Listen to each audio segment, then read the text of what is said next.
apporter le message. Pasteur François relève un défi de faire un message juste avant ses vacances. Fait que lui, il est déjà dans un mode vacances, mais il voulait absolument vous apporter ce message qu'il a préparé depuis quelques semaines. Est-ce qu'on peut accueillir notre pasteur François? Oh. Merci beaucoup. Bon, est-ce que le micro fonctionne? Oui. Ceux qui n'ont pas répondu, vous n'entendez pas? OK. Oui, effectivement, à compter de vendredi, là, je vais prendre des petites vacances avec ma famille. On va en profiter pour aller au zoo de Granby. J'espère qu'ils ne me garderont pas. Un animal exotique, on ne sait pas, hein? Mais le Seigneur est bon. Amen. Alors, le message de ce matin, vous avez le titre « Au service les uns des autres ». Maintenant, la parole de Dieu dit quelque chose, mais avant d'inviter la parole de Dieu, je vais vous demander, est-ce qu'il y en a parmi vous qui ont déjà entendu parler des chevaliers de la table ronde? Oui. 1, 2, pas mal, un peu plus. Oui. Le roi Arthur, un peu plus. Bon. Est-ce que quelqu'un se souvient de la devise des chevaliers de la table ronde? Bonne question. Et ça va en lien aussi avec ce que Dieu a mis sur mon cœur. OK? Les chevaliers de la table ronde disaient, au service les uns les autres, nous vaincrons.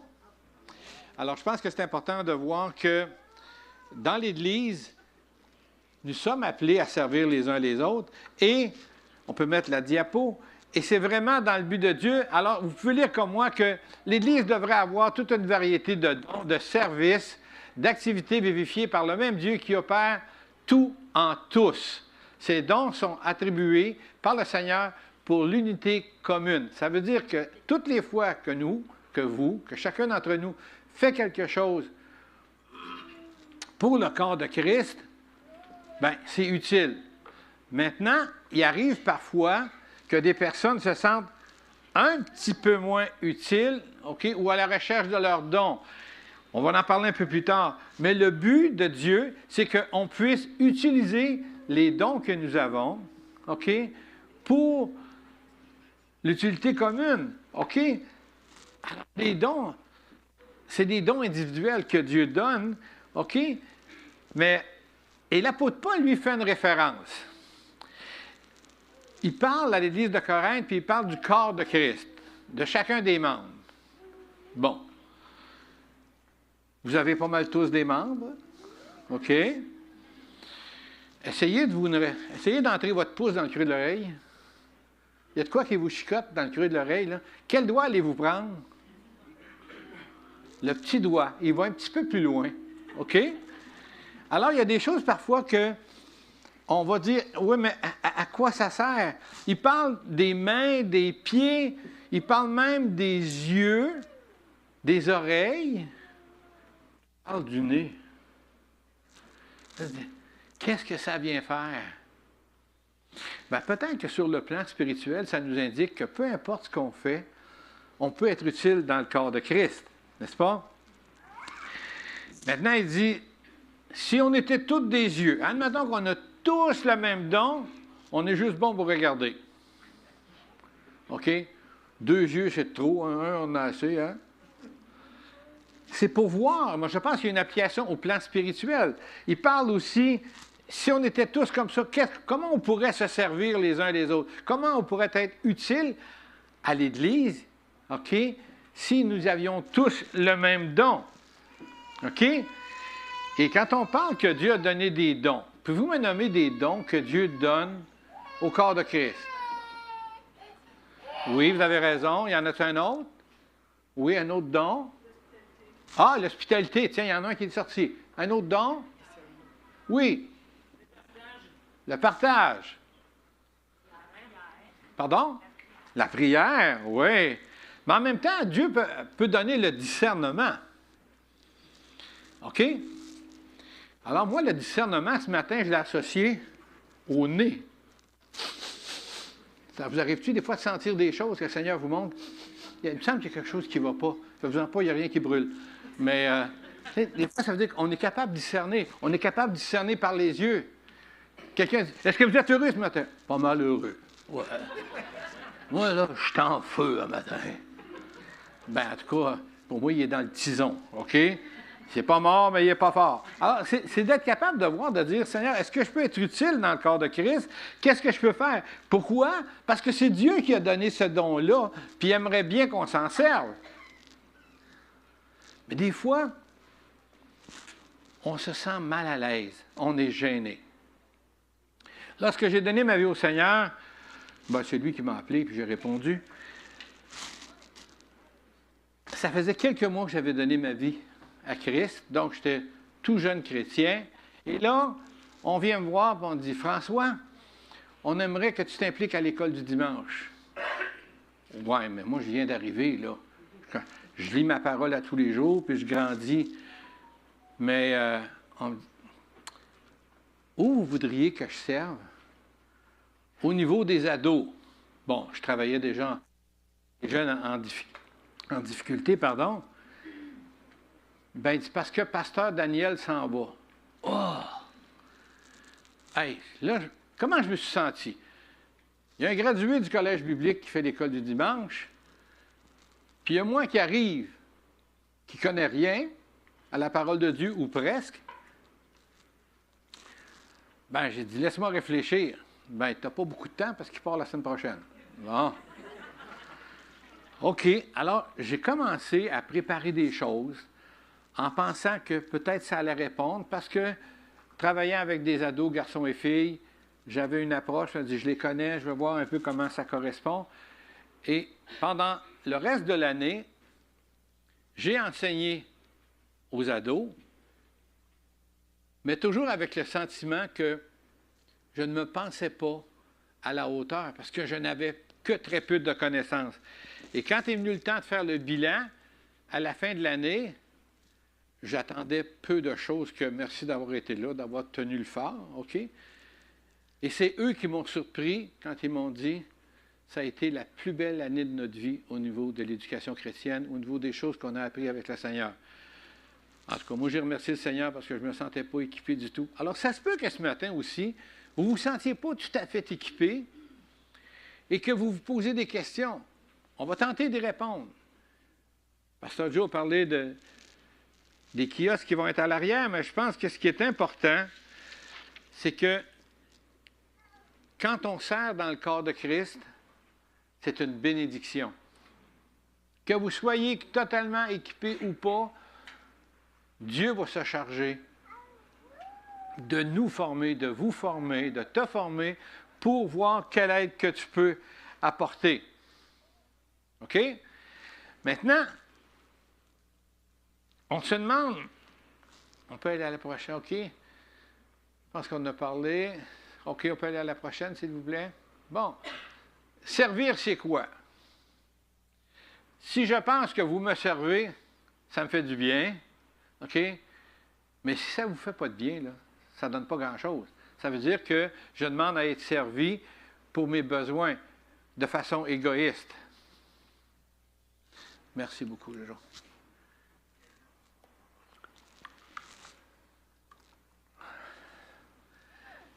Et voyez-vous, ce qu'Einstein disait, c'est « Seule une vie vécue pour les autres vaut la peine d'être vécue. » Puis là, qu'est-ce que ça veut dire à nos oreilles, à notre cœur? Il y en a que ça fait des années qu'ils servent le Seigneur, il y en a que ça fait des années qui veulent servir, et je pense que le temps est arrivé de servir les autres, de vivre pour les autres. Quand on enseigne, puis peu importe que ce soit à un secteur, à un niveau ministère ou à un autre, peu importe, le but, c'est de servir le corps de Christ. On est là pour les autres. Si je ne me trompe pas, les chevaliers de la table ronde étaient là pour protéger ceux qui étaient dans le besoin. OK? Et la réflexion que je me suis passée cette semaine, est-ce que c'était déjà la première origine de l'OTAN? Protège les peuples qui sont dans les difficultés. OK? Là, je me dis, eux autres, ils partaient. Il y a de quoi qui se passait dans un pays, c'était pas, écoute, on y va-tu, on y va pas. Dès qu'il y avait une conviction qui était établie par un, je pense qu'il n'était pas sûr s'il n'était pas 12, OK? C'était, OK, est-ce qu'on a la conviction? Qu'est-ce qu'on a comme information? On a pas laisser ce peuple-là en difficulté ou sans ressources. C'est un peu ça aussi au niveau de l'Église. On peut dire, écoutez, vous avez vu le monde qui se sont levés tantôt? On pourrait dire, ils n'ont pas besoin de monde. Ben non! On en a de besoin. Pourquoi?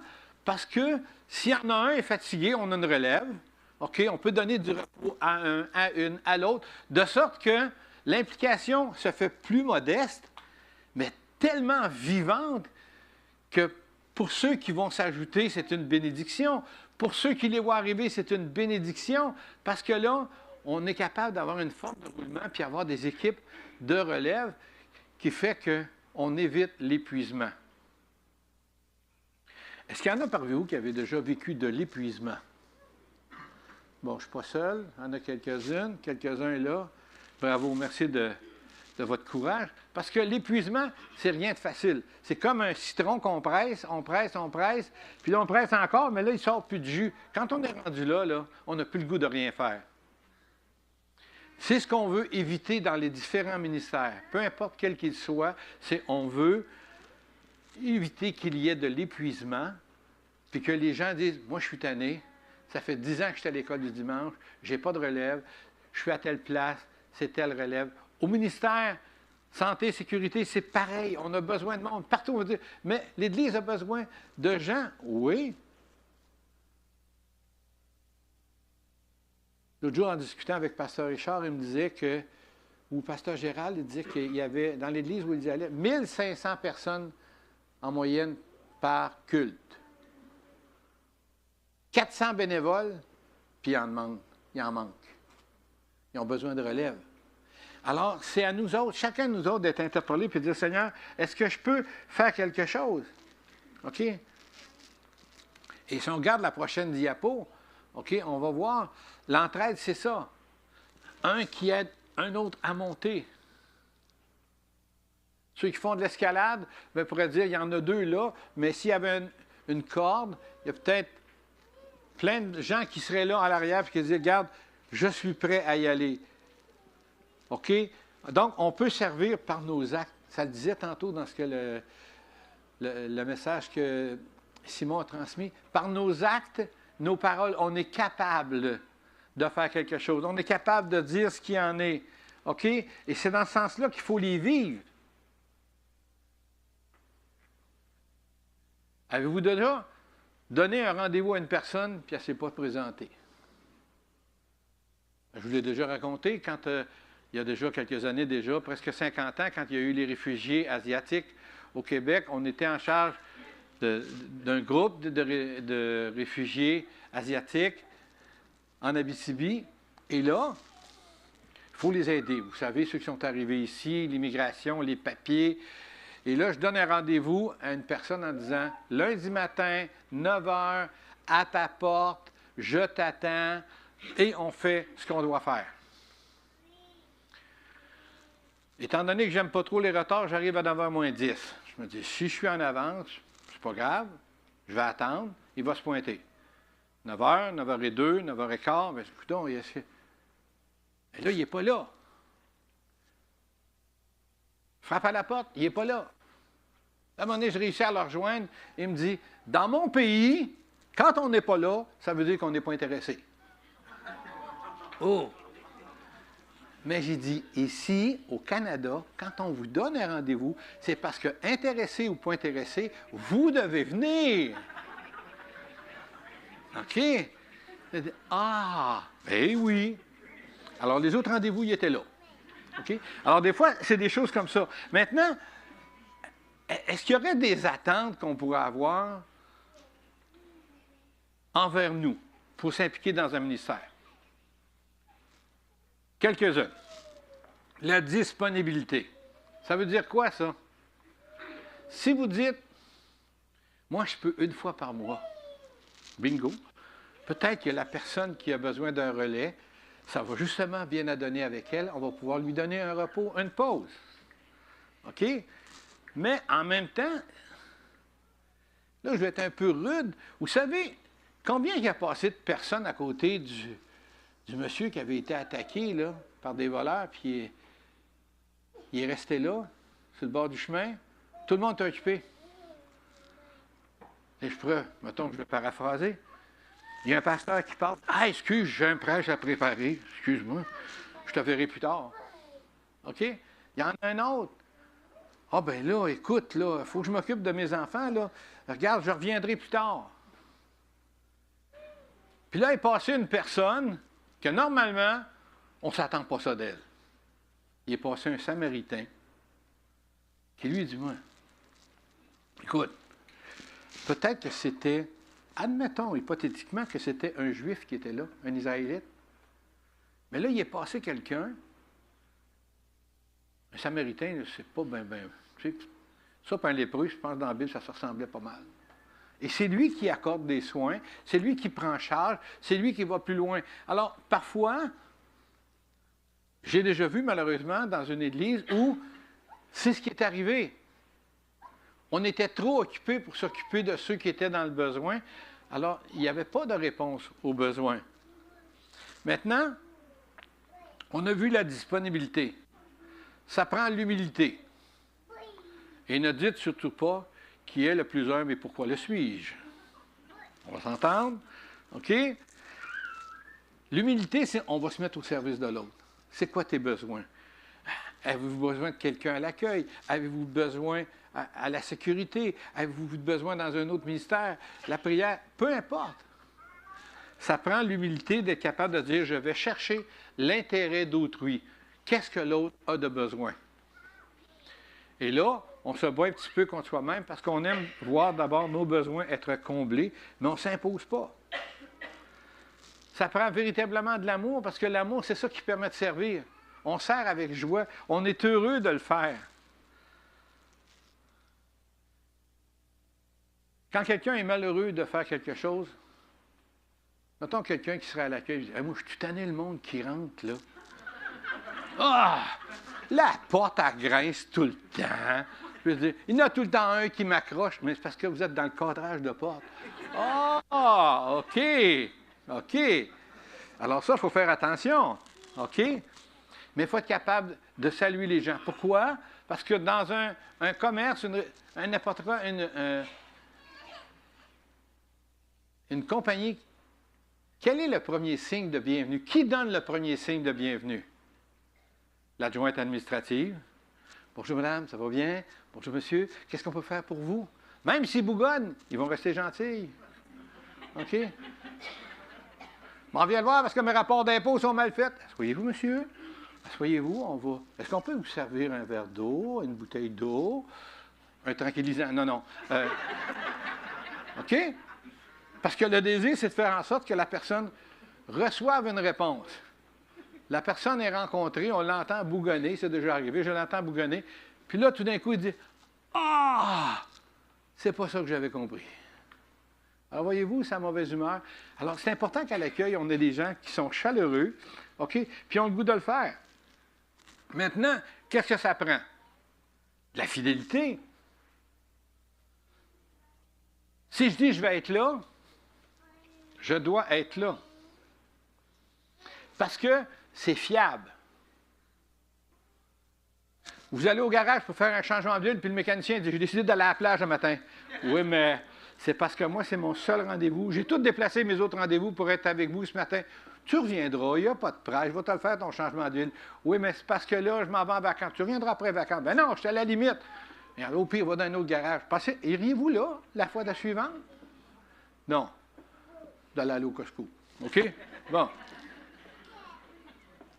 Alors, c'est ça qui est important de voir, c'est qu'est-ce qu'il y en est. Maintenant, la Bible dit, à la prochaine diapo, OK, que la fidélité, donc c'est bon, l'autre précédemment, la fidélité et la loyauté ne t'abandonnent pas. Attache-les à ton cou, écris-les sur les tablettes de ton cœur, tu trouveras aussi grâce et bon sens aux yeux de Dieu et des humains. Ça veut dire que Dieu est reconnaissant lorsqu'on est loyal, lorsqu'on est fidèle, OK? Parce qu'en même temps, ça veut dire de l'imputabilité. Si j'ai dit oui, c'est oui. La Bible dit que votre oui soit oui, que votre non soit non. Pas ouin. Parce que c'est un mélange des deux. Ou oui. OK? Dieu dit, regarde, si tu dis oui, tu dis oui. Viens dans ma présence. Viens, cherche par mon Saint-Esprit ce que j'ai à te dire. Et si tu t'as prononcé, prononce-toi. À la prochaine. Maintenant, ce qu'on dit, c'est, OK, aussi un des éléments importants, c'est de servir Dieu, de se mettre à son... Parfois, humainement, il est possible qu'on demande à Dieu d'être à notre service. Et là, on peut agir comme, Seigneur, si tu m'aimes vraiment, là, la voiture que je t'ai demandé, tu vas me la donner. OK. Si vous aviez un ado ou les jeunes adultes, vous vous tourniez vers vos parents, papa, maman, si vous m'aimiez vraiment, là, ben, la Mustang qui est là, vous me l'achèteriez? Tout électrique, 75 000. C'est rien pour vous, ça? Vous pensez que c'est rien, 75 000? OK. C'est des paiements de maison pendant plusieurs années. OK. Puis, j'aimerais ça que vous payiez les assurances. Tu as une voiture sport. Tu as moins de 25 ans. 4, 5, 6 000 d'assurance par année. Il n'y a rien là. Si tu vas... Ben moi, je vais à l'école pendant ce temps-là. Ça ne se passe pas de même. On a besoin d'être reconnaissant. Puis on dit, regarde, OK, on va d'abord servir le Seigneur. La première chose, OK, on ne s'imposera pas. Puis la Bible dit qu'il y a plus de plaisir à donner qu'à recevoir. Alors, donnez la Mustang à votre père. Occupez-vous des paiements. OK? Alors, c'est de demander, c'est de servir Dieu en premier. Dieu, qu'est-ce que tu veux que je fasse? Comment puis-je te servir? Et quand vous posez cette question-là, soyez bien attentifs, parce que quand vous faites ça devant l'Éternel, l'Éternel dit, si tu fais un vœu, hâte-toi de l'accomplir. Alors, si vous demandez au Seigneur, Seigneur, qu'est-ce que tu attends de moi? Puis le Seigneur te répond, cherchez pas la porte de sortie côté jardin, il n'y en a pas. OK?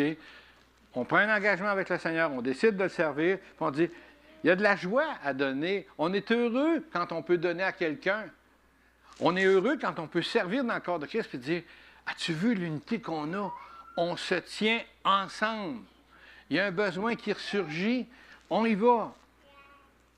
Dieu étant le premier servi, parce que ce que la Bible nous demande, c'est que Dieu soit le premier. Tu aimeras le Seigneur, ton Dieu, de tout ton cœur, de toute ton âme, de toute ta force. Fait que ceux qui font du building, là, les ados, là, c'est le temps, là. OK? De toute la connaissance, au meilleur de votre âme et au meilleur de votre connaissance, vous pouvez servir Dieu. On passe à là, s'il vous plaît. Alors, Paul reconnaît ça chez les Macédiens, en Macédoine. Ils ont donné volontairement selon leurs moyens et même au-delà. Mais ils se sont d'abord donnés eux-mêmes au Seigneur. Je pense que c'est la partie centrale, d'être capable de nous donner nous-mêmes au Seigneur pour être capable d'aller plus loin. Alors, notre service doit donc être pour Dieu, mais aussi par lui. Parce qu'il va nous équiper, il va nous donner ce dont nous avons besoin. Pierre dit de le servir avec nos capacités. Maintenant, comment faire pour reconnaître qu'on a un appel sur notre vie? Là, le Seigneur dit, ouais. Si on va aller au diapo, qu'est-ce que ça nous donne?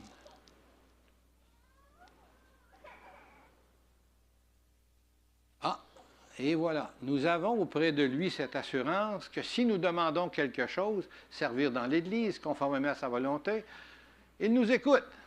Dieu nous parle par nos désirs, par ceux qui montent. Ça veut dire que des fois, j'ai à cœur de. OK? Mais si le Seigneur dépose cette intention-là dans votre cœur, bien, ça monte en nous autres, bien, ça veut dire qu'il va faire connaître sa volonté de cette manière-là. Le Seigneur peut vous parler en rêve, en songe, de toutes les manières qu'il veut. OK? Et des fois, on est peut-être comme Samuel. On se dépêche. Ah, Élie, m'as-tu parlé? Non, non.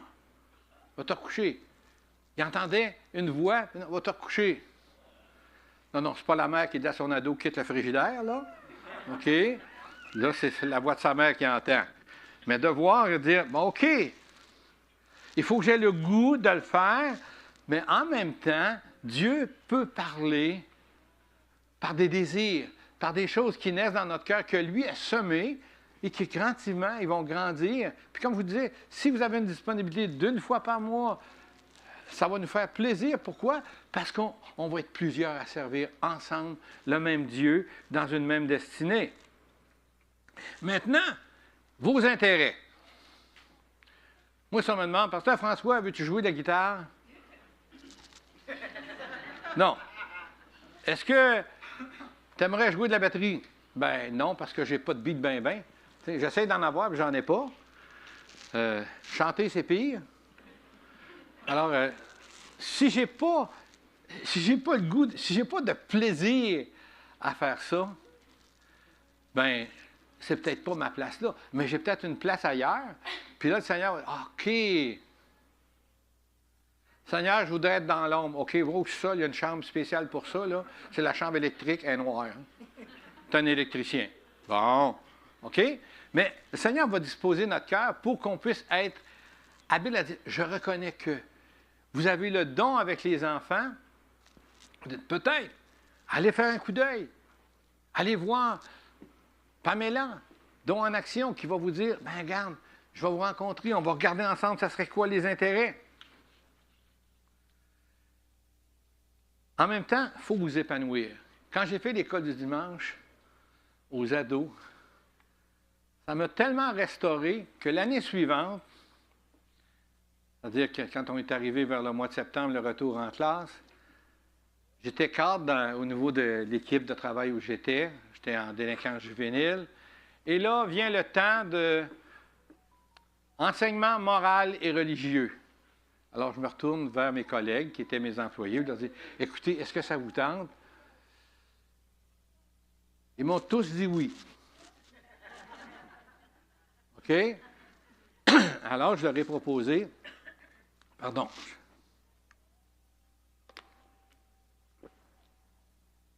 je leur ai proposé de prendre l'enseignement moral et religieux pour la prochaine année. Ils ont dit, c'est correct, François, on est 100% derrière toi. Quand mes supérieurs ont appris que j'allais prendre enseignement religieux et moral, ils m'ont dit, tu vas le faire sur ton temps personnel parce que nous, on n'est pas en faveur de ça. Pendant une année, j'ai pu partager la parole de Dieu. J'ai amené des caisses de Nouveau Testament pour les ados, pour les parents, pour mon personnel. OK? Et ce n'est que quelques années plus tard, quand j'ai quitté, que j'ai appris qu'il y avait 5 filles du groupe qui avaient, pendant une année, reçu des enseignements sur la parole de Dieu, qui avaient donné leur vie au Seigneur. Alors, voyez-vous, la semence a été faite. Il y a quelqu'un qui a dû arroser à quelque part. Dieu a arrosé. C'est tombé dans de la bonne terre. Et c'est-à-dire, oui, là-dedans, il y avait dépression, suicidaire, il y avait toxicomanie, il y avait des gros problèmes de santé mentale. Et ces jeunes-là se sont tournés vers Dieu. Mais si je l'avais su sur le coup, peut-être que j'aurais pété mes bretelles. OK? Mais le but, ce n'était pas moi, c'est Seigneur, tout le temps, bénis-les, touche-les. Et il y a une de ces jeunes filles-là, Nelly, 5 ans après avoir quitté l'unité, continuait de m'écrire puis me parler comment ça allait dans sa vie personnelle. Puis à un moment donné, elle me dit, François, ma vie a changé. OK? Elle dit, si tu veux savoir de qui j'ai de l'air maintenant, va voir les bouteilles de sirop Aunt Jemima. OK? Elle dit, j'étais un peu plus grosse, mais je suis très heureuse. Je suis épanouie avec mes enfants. J'ai divorcé, j'ai marié un homme qui m'aime et tel que je suis. OK? Et elle aussi avait donné sa vie au Seigneur. Alors, ça ne peut pas faire autrement. Parce que la Bible a dit que ce qu'on donne aux plus petits, OK, là on est dans la conclusion, ce que vous faites aux plus petits de mes frères, c'est à moi que vous le faites. Alors, le plus petit de vos frères, ça peut être quelqu'un qui a moins de besoins physiologiques. Peut-être qu'il y a des besoins là. Peut-être que ça peut être un enfant, OK? Et là, on se demande, qu'est-ce qui va être fait? Et là, ce qui est important, c'est de porter attention à comment chacun de nous peut servir dans l'Église. Excusez, pasteur François? Oui. Je suis désolée, vous ne me connaissez pas, là, je suis Ben nouvelle oui, ici. J'ai déjà vu, vous? Madame Beauregard. Ah, Madame Beauregard. Oui. Bon. Derrière mes lunettes, ça ne paraît pas, mais... Ah, j'avais un beau regard. Bon. Écoutez, excusez, je n'ai pas levé ma main tout à l'heure, là, je suis nouvelle ici à l'église. Bonsoir, bonjour, ça va. C'est bon, je suis un petit peu timide, je n'ai pas levé ma main, mais j'ai des petites questions. Parce que là, ça me parle ce que vous dites, pasteur Oui. François. Là, moi, je suis revenue à l'église, ça fait pas super longtemps. Là. Dieu Oui. m'a dit à un moment donné, Madame Beauregard, mais Dieu m'appelle comme ça, là, Madame Beauregard, il faut que tu retournes à l'église, il faut que tu redonnes ta vie à moi, il faut que tu te reconsacres et tout. Là. Oui. Puis là, moi, je pensais venir ici, m'asseoir, puis juste recevoir de Dieu, puis c'est le fun. Je reçois beaucoup ici, merci Seigneur, on a une bonne église. Hein? On a une bonne église. Amen? C'est ça. Ben, en tout cas, j'ai décidé que c'était mon église maintenant, là, mais ça fait pas super longtemps que je viens. Comme vous voyez, ça fait juste... Je suis incognito, là. Ça fait un mois, là, je suis en arrière caché ici, là, puis on me voit pas, mais je suis là. Je suis là. Mais là, ça me parle. Puis moi, j'ai envie de grandir avec Dieu. OK. J'avoue que si tant qu'à retourner avec Dieu, aussi bien grandir. Parce qu'avant, j'étais un petit peu de même. T'sais, ma vie chrétienne, c'était ça. Puis là, je me suis dit, en vous écoutant, si je m'implique, m'a grandir. Oui, c'est clair.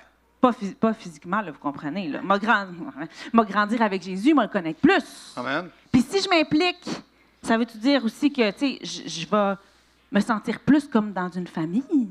Oh oui, être c'est clair. accompagnée, puis tout? Oui. Bien, moi, j'ai besoin de ça. Parce que je me sens toute seule dans la vie. OK. Fait que j'aimerais ça m'impliquer avec une fille. Elle a l'air sympathique, cette fille-là. J'ai comme envie de m'impliquer dans son ministère puis de grandir avec elle, mettons. OK. Mais là, je fais quoi? Moi, ça fait un mois que je viens ici. Là, j'ai besoin de tout comprendre. Puis je suis celle, enfin, qui va poser la question, parce que je vois que vous êtes tous timides pour poser la question. Comment on fait pour s'impliquer ici? Moi, ça fait rien qu'un mois, je ne connais pas encore l'Église. Ce qu'on attend, c'est que la personne qui désire s'impliquer, que ça fasse au moins 6 mois qu'elle est dans l'Église, parce que ça dit que dans la Bible, qu'elle nous donne une nouvelle famille. Donc, vous venez à l'Église, vous êtes associé à ce qu'on fait, vous participez aux activités, et après 6 mois, ça veut dire que vous devenez membre de l'Église. Ah, je peux-tu voter si je suis membre de l'Église après 6 mois? Pas après 6 mois, parce que là, il faut faire la Je comprends. différence. Oui, il faut faire. Expliquez-moi ça, je comprends rien. Bon. Moi, je veux voter, je veux avoir un pouvoir. Vous OK. comprenez? Donc, Maintenant, quand on est membre de l'Église, ça veut dire qu'on peut s'impliquer dans les différents ministères qui s'exercent dans l'Église. Maintenant, quand on décide de participer comme membre votant, là, quand on devient membre votant, ça veut dire qu'on vote pour choisir le pasteur. cool. Il y a des décisions à prendre par rapport à, mettons, on va dire, la construction ou des choses comme ça, différents ministères, où là, on a besoin que les personnes qui sont membres de l'Église puissent jouer leur rôle et dire, est-ce qu'on est d'accord ou pas? Si les gens ne sont pas d'accord, c'est la majorité qui l'enveloppe, pas qui l'enveloppe, mais qui l'emporte. OK? Non, c'est pas avec l'enveloppe parce que l'enveloppe est cachée. OK? Alors, on devient membre votant au niveau des réunions d'affaires, des réunions extraordinaires, où là, vous pouvez ajouter votre mot, mais en même temps votre vote. Et là, vous pouvez poser des questions. Quand vient le temps de voter, ce sont les membres votants qui, eux, vont avoir le droit de vote puis le droit de parole parce qu'ils sont affiliés avec nous autres. Ils ont décidé, moi, j'ai décidé d'investir dans l'Église et je veux devenir membre votant. Et là, on a des formulaires que les gens complètent et qui permettent là, que vous soyez un membre votant. OK, je n'ai pas oublié de signer quelque chose pour être bénévole à l'Église. Là. Pas du tout. OK, pas du tout. OK. 6 Non. mois, je suis capable d'attendre un autre 5 mois, pas pire. Bon, bien, c'est beau, Mme Beauregard. Mais Oui. Vous avez parlé d'humilité tantôt. Oui. Moi, j'ai tellement de dons et tellement de talents, mais je reste humble, vous comprenez? C'est juste que je ne sais pas où mettre mes talents parce que j'en ai tellement. T'sais. Bon. Mais je vous dis, un de mes dons, c'est l'humilité. Ça, je vous le dis. Bon. Par contre, vous avez parlé d'une certaine Pam. C'est qui ça? J'ai besoin qu'elle m'aide pour m'orienter. You sais que je vais être encore meilleure que ce que je suis meilleure déjà. C'est une femme qui est très heureuse d'être là dans ce qu'elle fait. OK. Et on dit qu'elle est pommée là. Ah! Bon. Elle aime ça, le don en action. Elle est pommée là. C'est son nom. Excusez, je l'avais jamais.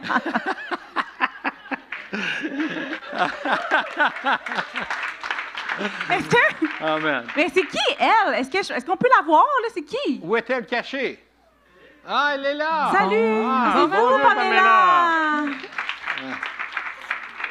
Pamela, j'ai besoin qu'il vienne ici à côté de moi parce que je suis super... c'est la première fois que je suis ici, je suis super gênée. Je comprends pas ce qui se passe. Très gênée, oui. Merci. Pamela, explique-moi comment moi, je peux m'impliquer à l'Église. Bien, on va commencer par on va planifier, soit qu'on se rencontre après l'Église, ou qu'on aille prendre un café, ou que tu viennes chez nous, ou que j'aille chez vous, puis on va pouvoir jaser ensemble. Ça tombe bien, j'aime vraiment le café puis jaser. C'est une bonne idée, ça? C'est une bonne idée. Mais là, tu vas m'aider à m'orienter où est-ce que je dois aller, c'est ça? Oui, c'est sûr. On va parler ensemble parce que je vais vouloir essayer d'apprendre à te connaître un peu. Qu'est-ce qui te passionne? Qu'est-ce qui fait vibrer ton cœur? Puis après ça, selon ce que la discussion va nous diriger, je vais pouvoir te dire un peu si on a des ministères déjà en ce moment qui pourraient profiter de tes services. Ah, c'est bon ça. Mais moi, ma question, parce que je suis bien, tu sais, moi je veux tout savoir là. Pamela, est-ce que ça marche ton affaire? Non, mais tu sais, des fois on dit des affaires ça marche pas, mais ça marche-tu ton ministère? Bien là, ça va faire 5 ans que OK. c'est moi qui est en charge de Dons en Action. Fidélité. Puis tu pourrais demander à d'autres gens qui sont dans la salle que j'ai déjà rencontrés, OK. puis qu'on a pu trouver la place où ce qui s'impliquerait. OK, ça marche? Oui. Moi aussi, j'en connais en plus subtilement. J'ai posé des questions avant la réunion. Là. Ah. Ils m'ont tous dit que ça marche. Donc, ça fonctionne. Fait que moi, j'ai bien hâte d'aller prendre un café avec toi Mhm. puis savoir où est-ce qu'on peut utiliser mes multiples talents dans l'Église. Puis qu'est-ce qui est cool, c'est que les leaders, souvent, je les croise, puis je dis, puis là, il t'en manque combien? Comme là, il y a un leader ce matin qui m'a dit qu'il a besoin d'un couple pour s'impliquer à la Sainte-Seine. On a besoin d'un couple pour s'impliquer à la Sainte-Seine. Fait que moi, je suis comme au courant de ce que les leaders ont besoin. Fait que si tu me dis, moi, là, j'aimerais vraiment ça servir la Sainte-Seine, OK. mais je vais prendre ton nom, même si tu n'es pas un couple. On peut faire des Ah, matchs, ouais. là, deux madame, deux monsieur. Peu Vous faites importe, des selon matchs? les besoins. Ouais, les matchs. Non, on n'est pas une agence de rencontre. Ah, OK, c'est bon. Ça aurait pu. C'est don en action. OK. Mais moi, j'ai une question parce que là, tu sais, comme je te dis, quand je vais venir te voir, ça va faire 6 mois que je vais à l'Église, je vais être prête à m'impliquer, ça va genre décider que l'ENA, c'est mon Église. Mais j'ai un petit peu peur. Mettons, tu sais, toi, t'es bonne, t'as fait 4 ans, mais comme, si je suis fatiguée après genre 8 mois, qu'est-ce que je fais? Je continue-tu pareil pour rester fidèle, genre? Non, en fait, ça m'est déjà arrivé. Je m'impliquais à l'éducation chrétienne, puis autant que j'aime les enfants, c'était vraiment difficile pour moi. C'était plus facile pour moi d'être don en action que de m'impliquer à l'éducation chrétienne, puis Dieu m'a convaincu que c'était pas la meilleure place pour utiliser mes talents puis mon énergie. Fait que je suis allée voir la responsable, puis j'ai dit, je pense que Dieu a quelque chose d'autre pour moi. Fait que si jamais à un moment donné, tu es impliqué, ou même vous que vous êtes impliqué, puis vous ne sentez plus, vous n'avez plus la passion, ou c'est lourd quand que vous savez, hey, c'est mon tour dimanche, j'ai pas hâte, là. On peut s'asseoir ensemble puis rediscuter ensemble. Peut-être qu'il y a eu des malentendus, peut-être qu'il y a eu des incompréhensions, ou peut-être que Dieu vous appelle à passer à une autre étape. OK, je peux pas juste me sauver subtilement puis laisser les autres faire, il faut que je vienne t'en parler. Ben, tu sais, si tu es capable d'aller directement au leader puis dire, écoute, je file plus, mais si jamais tu es trop gêné ou tu sais pas comment t'expliquer, je suis toujours là, moi. Ben oui, parce que je te connais, j'aurais pris un café avec toi avant. C'est ça. Hey, c'est-tu pas merveilleux? Je pense que... Attendez, je vais finir ça comme du monde. Je pense que je vais m'impliquer à l'ENA dans 5 mois. Merci, Pam. Amen.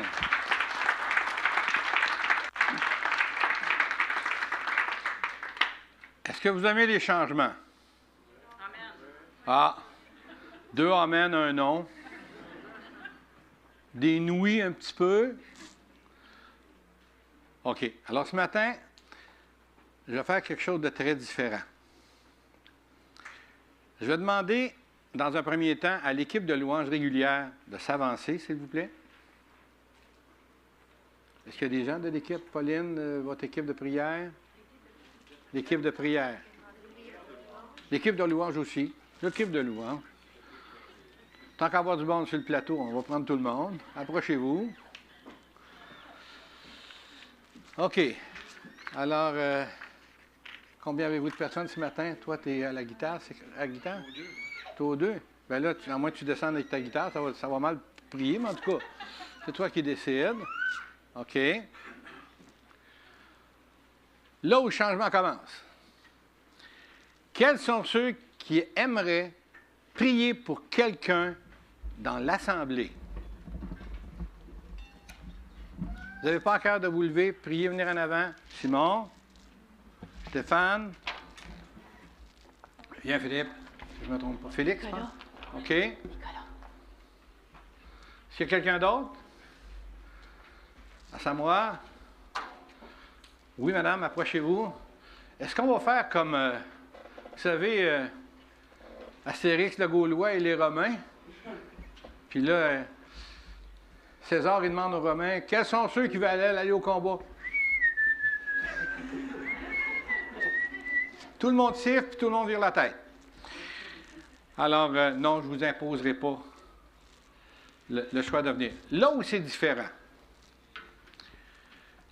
si vous avez des besoins, vous vous placez en avant. Et pendant que la louange va se faire, vous allez prier, OK, pour vous montrer quelle personne dans l'Église aurait un besoin. Et la personne qui va recevoir la prière doit la recevoir comme une bénédiction de la part de Dieu.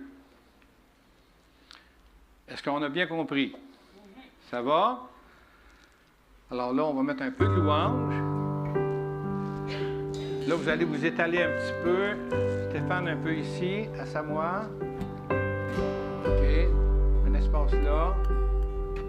Un ou l'autre.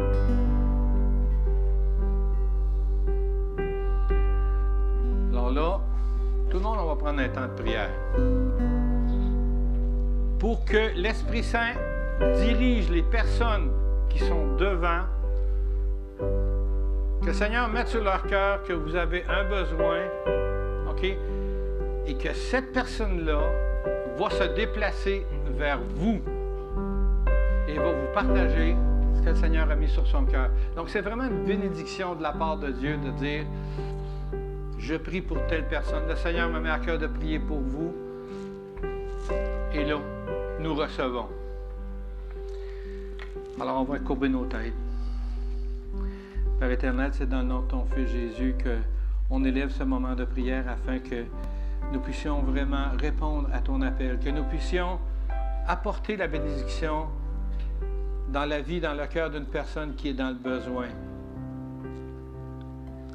Alors, Seigneur, puisses-tu vraiment bénir chacune des personnes qui est là afin de te servir, Seigneur. Notre désir, c'est de te servir comme toi, tu veux qu'on te serve. Amen. Alors, pendant que la louange va se faire en douce, on prie tout le monde que le Seigneur oigne une des personnes qui est ici devant pour apporter une bénédiction à un frère, à une sœur, à un enfant, peu importe qui vous êtes, que Dieu puisse répondre à votre besoin. Amen. Je t'aime, Seigneur. Ta bonté ne faillit jamais. Tous mes jours, tu les tiens dans tes mains. Et lorsque je me réveille jusqu'à mon coucher, je chanterai la bonté de Dieu. Je t'aime, Seigneur. Allez vers une personne que le Seigneur vous met à cœur de prier. Ta bonté ne faillit jamais. Tous mes jours, tu les tiens dans tes mains. Et lorsque je me réveille jusqu'à mon coucher, je chanterai la bonté de Dieu. Toute ma vie, tu as été bon. Toute ma vie, tu as été fidèle. Avec le souffle qui est en moi, je chanterai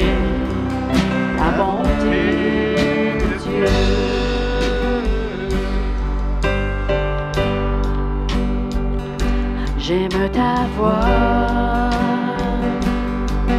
Elle m'a guidée à travers le feu.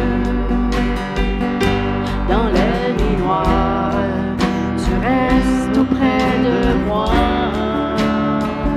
Je te connais comme un père et comme un ami. La bonté de Dieu, toute ma vie, tu as été bon. Toute ma vie, tu as été fidèle. Avec le souffle qui est en moi, je chanterai la bonté de Dieu. Ta bonté m'accompagnera.